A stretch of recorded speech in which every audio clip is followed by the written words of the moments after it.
औद्योगिक क्रांति से पहले मांस लगभग हर जगह कम खाया जाता है। 1900-1960 पश्चिम में मांस की खपत में जोरदार वृद्धि हुई है क्योंकि परिवहन और प्रशीतन आसान हो गए हैं। 1971 फ्रांसिस मूर लाप्पे द्वारा diet for a small planet के प्रकाशन ने अमेरिका में शाकाहारी आंदोलन की शुरुआत की, लेकिन दुर्भाग्य से यह मिथक प्रस्तुत करता है कि शाकाहारियों को पूर्ण प्रोटीन प्राप्त करने के लिए प्रोटीन को संयोजित करने की आवश्यकता होती है। 1975 ऑस्ट्रेलियाई नैतिकता के प्रोफेसर पीटर सिंगर द्वारा एनिमल लिबरेशन का प्रकाशन संयुक्त राज्य अमेरिका में पशु अधिकार आंदोलन के जन्म और पेटा समूह की स्थापना शाकाहारी पोषण के प्रबल समर्थकों को प्रोत्साहन देता है। 1970 के दशक का अंत वेजिटेरियन टाइम्स पत्रिका का प्रकाशन शुरू। 1983 शाकाहार पर पहली पुस्तक एक प्रमाणित पश्चिमी चिकित्सक डॉक्टर जॉन मैकडोगल द मैकडोगल प्लान द्वारा प्रकाशित की गई है। 1987 जॉन रॉबिन्स के आहार के लिए एक नए अमेरिका ने अमेरिका में शाकाहारी आंदोलन को प्रेरित किया। शाकाहारी आंदोलन वापस आ गया है। 1990 शाकाहारी भोजन के लाभों के चिकित्सा प्रमाण सर्वव्यापी होते जा रहे हैं। शाकाहार का आधिकारिक तौर पर अमेरिकन डाइटेटिक एसोसिएशन द्वारा समर्थन किया गया है और प्रसिद्ध डॉक्टरों की किताबें कम वसा वाले शाकाहारी या निकट शाकाहारी आहार जैसे मैकडोगल प्रोग्राम और डॉक्टर डीन ओर्निश के हृदय रोग कार्यक्रम की सलाह देती है। अमेरिकी सरकार अंततः अप्रचलित और मांस और डेयरी प्रायोजित 4 खाद्य समूहों को एक नए खाद्य पिरामिड से बदल रही है जो दर्शाता है कि मानव पोषण अनाज, सब्जियों, बीन्स और फलों पर आधारित होना चाहिए। शाकाहार की जड़ें लिखित स्रोतों के प्रकट होने से बहुत पहले के समय में हैं। कई मानव विज्ञानी मानते हैं कि प्राचीन लोग मुख्य रूप से पौधों के भोजन खाते थे, शिकारियों की तुलना में अधिक संग्रहकर्ता थे। डेविड पोपोविच और डेरेक वॉल के लेख देखें। यह दृष्टिकोण इस तथ्य से समर्थित है कि मानव पाचन तंत्र एक मांसाहारी की तुलना में एक शाकाहारी की तरह अधिक है। नुकीले को भूल जाए, अन्य शाकाहारी लोगों के पास भी है, लेकिन मांसाहारियों के दांत चबाने वाले नहीं होते हैं, मनुष्यों और अन्य शाकाहारी लोगों के विपरीत। एक और तथ्य यह है कि प्रारंभिक मनुष्य शाकाहारी थे। जो लोग मांस खाते हैं उनमें हृदय रोग और कैंसर से पीड़ित होने की संभावना अधिक होती है। शाकाहारियों की तुलना में बेशक लोगों ने लिखित संदर्भों की उपस्थिति से बहुत पहले मांस खाना शुरू कर दिया था, लेकिन केवल इसलिए कि जानवरों के विपरीत वे ऐसे प्रयोगों में सक्षम हैं। हालांकि मांस खाने की यह छोटी अवधि विकासवादी महत्व के लिए पर्याप्त नहीं है। उदाहरण के लिए पशु उत्पाद मानव शरीर में कोलेस्ट्रॉल के स्तर को बढ़ाते हैं, जबकि यदि आप कुत्ते को मक्खन की एक छड़ी खिलाते हैं तो कोलेस्ट्रॉल का स्तर उसका शरीर नहीं बदलेगा।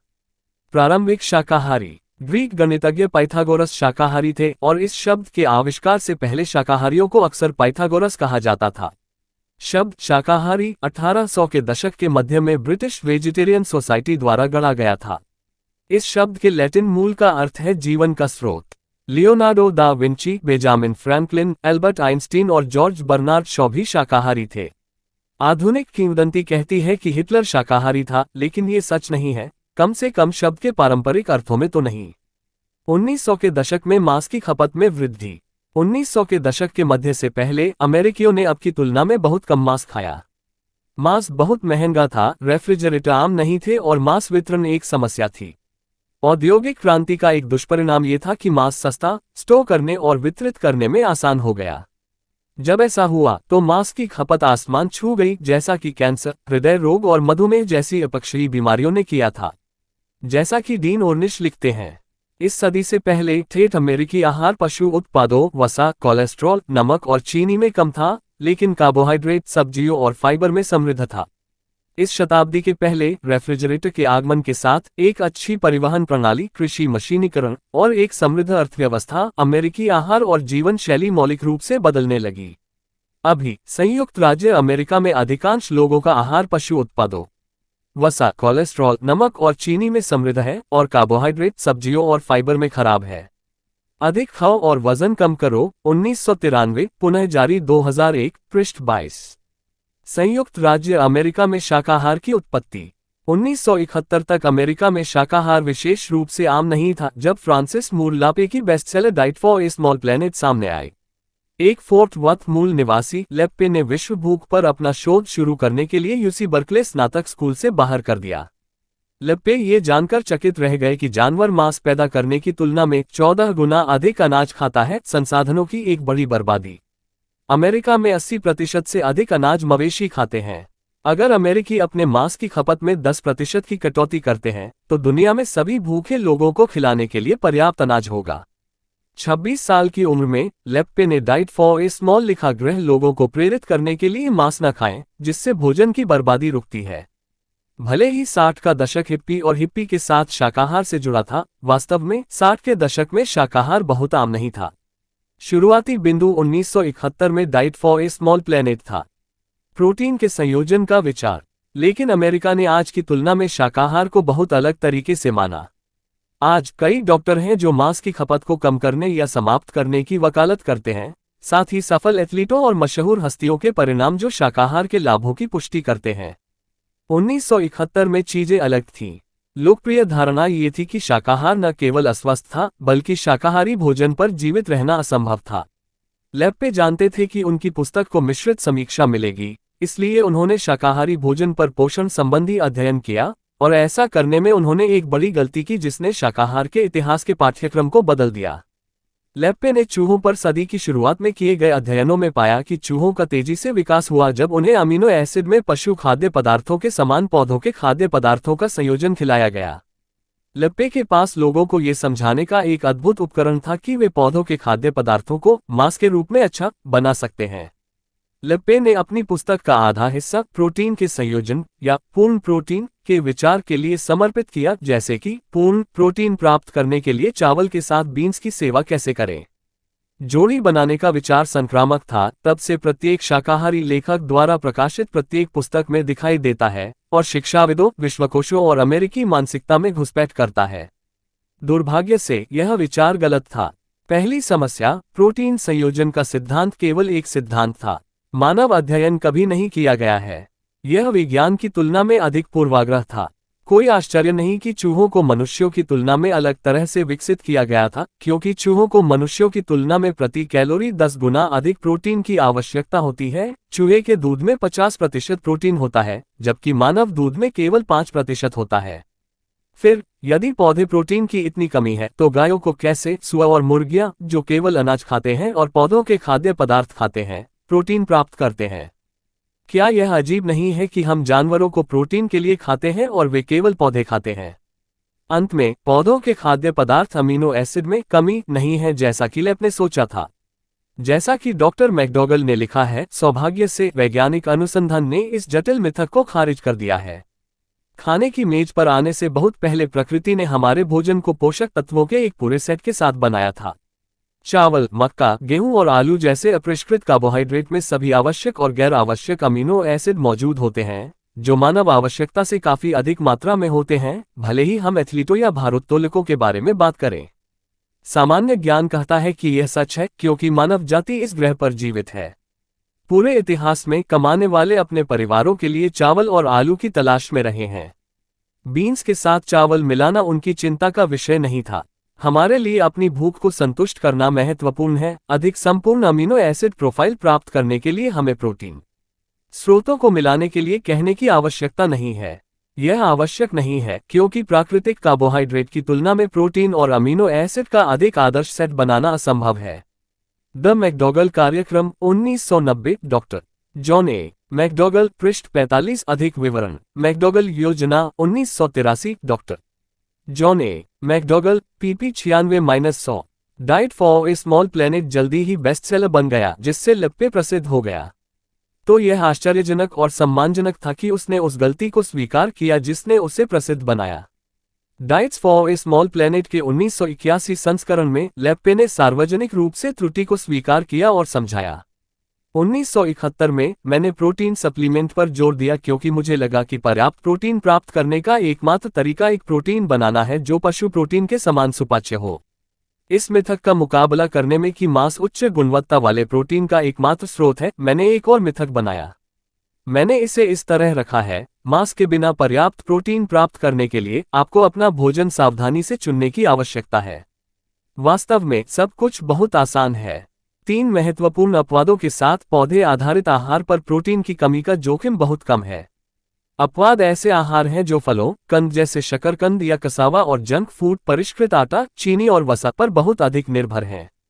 सौभाग्य से कुछ लोग ऐसे आहार पर रहते हैं जिनमें ये खाद्य पदार्थ कैलोरी का लगभग एकमात्र स्रोत होते हैं। अन्य सभी आहारों में यदि लोगों को पर्याप्त कैलोरी मिलती है तो उन्हें पर्याप्त प्रोटीन मिलता है। एक छोटे गृह के लिए आहार 10वीं वर्षगांठ संस्करण, फ्रांसिस मूर लप्पे, पृष्ठ 162। 70 के दशक का अंत। हालांकि लैप ने अकेले विश्व भूख का समाधान नहीं किया और प्रोटीन संयोजन के विचारों से अलग diet for a small planet एक अयोग्य सफलता थी जिसकी लाखों प्रतियां बिकीं। इसने संयुक्त राज्य अमेरिका में शाकाहारी आंदोलन के विकास के लिए एक प्रोत्साहन के रूप में कार्य किया। शाकाहारी रसोई की किताबें, रेस्तरां, सहकारी समितियां और कम्यून्स कहीं से भी दिखाई देने लगे। हम आमतौर पर 60 के दशक को हिप्पी और हिप्पी को शाकाहारियों के साथ जोड़ते हैं, लेकिन वास्तव में 1971 में diet for a small planet के रिलीज होने तक शाकाहार बहुत आम नहीं था। उसी वर्ष सैन फ्रांसिस्को हिप्पी ने टेनेसी में एक शाकाहारी कम्यून की स्थापना की जिसे उन्होंने बस द फार्म कहा। फार्म बड़ा और सफल था और इसने कम्यून की स्पष्ट छवि को परिभाषित करने में मदद की। खेत ने भी संस्कृति में एक महान योगदान दिया। उन्होंने अमेरिका में सोया उत्पादों को लोकप्रिय बनाया, विशेष रूप से टोफू, जो अमेरिका में फार्म कुकबुक तक लगभग अज्ञात था, जिसमें सोया व्यंजनों और टोफू बनाने की एक रेसिपी शामिल थी। ये पुस्तक द फार्म के अपने प्रकाशन गृह द फार्म पब्लिशिंग कंपनी द्वारा प्रकाशित की गई थी। उनके पास एक मेलिंग कैटलॉग भी है जिसका नाम आप अनुमान लगा सकते हैं। फार्म ने अमेरिका में घर के जन्म के बारे में भी बात की और दायों की एक नई पीढ़ी को उठाया।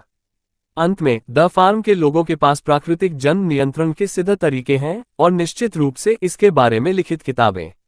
1975 में ऑस्ट्रेलियाई नैतिकता के प्रोफेसर पीटर सिंगर ने एनिमल लिबरेशन लिखा, जो मांस से परहेज और जानवरों के प्रयोग के पक्ष में नैतिक तर्क प्रस्तुत करने वाला पहला विद्वानों का काम था। यह प्रेरक पुस्तक एक छोटे गृह के लिए आहार का सही पूरक थी, जो विशेष रूप से जानवरों को न खाने के बारे में थी।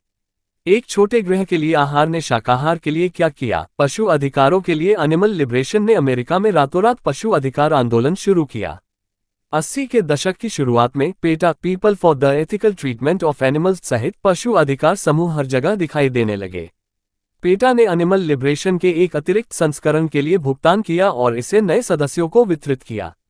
80 के दशक के अंत में एक नए अमेरिका के लिए आहार और शाकाहारी का उदय। Diet for a small planet ने 70 के दशक में शाकाहार शुरू किया, लेकिन 80 के दशक के मध्य तक शाकाहार के बारे में कुछ मिथक अभी भी फैल रहे थे। उनमें से एक विचार पुस्तक में ही प्रस्तुत किया गया है, प्रोटीन संयोजन मिथक। शाकाहारी होने पर विचार करने वाले बहुत से लोगों ने इसे छोड़ दिया है क्योंकि उन्हें अपने भोजन की सावधानीपूर्वक योजना बनानी होगी। एक और मिथक यह है कि डेयरी और अंडे स्वस्थ भोजन है और शाकाहारियों को मरने से बचने के लिए उनमें से पर्याप्त खाने की जरूरत है। एक और मिथक, शाकाहारी होने से स्वस्थ रहना संभव है लेकिन कोई विशेष स्वास्थ्य लाभ नहीं है, और जाहिर है मांस खाने से कोई समस्या नहीं हुई है। अंत में अधिकांश लोगों को कारखाने की खेती और पशुधन खेती के पर्यावरणीय प्रभावों के बारे में कुछ भी नहीं पता था। इन सभी मिथकों को जॉन रॉबिन्स द्वारा 1987 की पुस्तक diet for a new America में खारिज कर दिया गया था। रॉबिन्स के काम में वास्तव में बहुत कम नई और मूल जानकारी थी। अधिकांश विचार पहले ही कहीं प्रकाशित हो चुके थे, लेकिन बिखरे हुए रूप में। रॉबिन्स की योग्यता यह है कि उन्होंने बड़ी मात्रा में जानकारी ली और इसे एक बड़े, सावधानी से तैयार की गई मात्रा में संकलित किया, अपने स्वयं के विश्लेषण को जोड़ते हुए, जो बहुत ही सुलभ और निष्पक्ष तरीके से प्रस्तुत किया गया है। Diet for a new America के पहले भाग में फैक्ट्री फार्मिंग की भयावहता पर चर्चा की गई थी। दूसरे भाग ने मांसाहार के घातक नुकसान और शाकाहार और यहां तक कि शाकाहार के स्पष्ट लाभों को स्पष्ट रूप से प्रदर्शित किया, साथ ही प्रोटीन के संयोजन के मिथक को खारिज करते हुए। तीसरे भाग में पशुपालन के अविश्वसनीय परिणामों के बारे में बताया गया है, जिसके बारे में कई शाकाहारियों को भी पुस्तक के प्रकाशन से पहले पता नहीं था। एक नए अमेरिका के लिए आहार ने शाकाहारी आंदोलन को शुरू करके अमेरिका में शाकाहारी आंदोलन को पुनरारंभ किया। ये वह पुस्तक थी जिसने अमेरिकी शब्दकोश में शाकाहारी शब्द को पेश करने में मदद की। रॉबिन्स की पुस्तक के प्रकाशन के 2 वर्षों के भीतर टेक्सास में लगभग 10 शाकाहारी समाजों का गठन किया गया। 1990 का दशक, अद्भुत चिकित्सा साक्ष्य।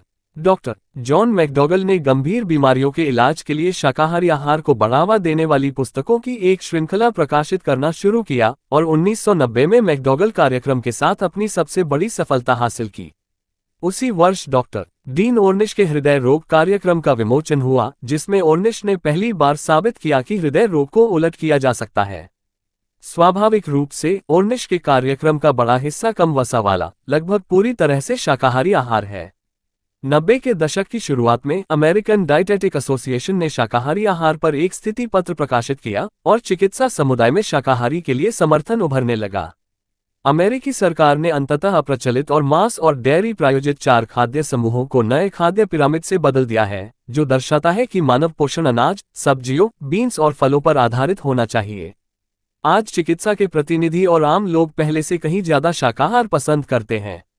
मिथक अभी भी मौजूद हैं, लेकिन 80 के दशक से शाकाहार के प्रति दृष्टिकोण में सामान्य बदलाव आश्चर्यजनक है। 1985 से शाकाहारी और 1989 से शाकाहारी होने के कारण यह एक बहुत ही स्वागत योग्य बदलाव है।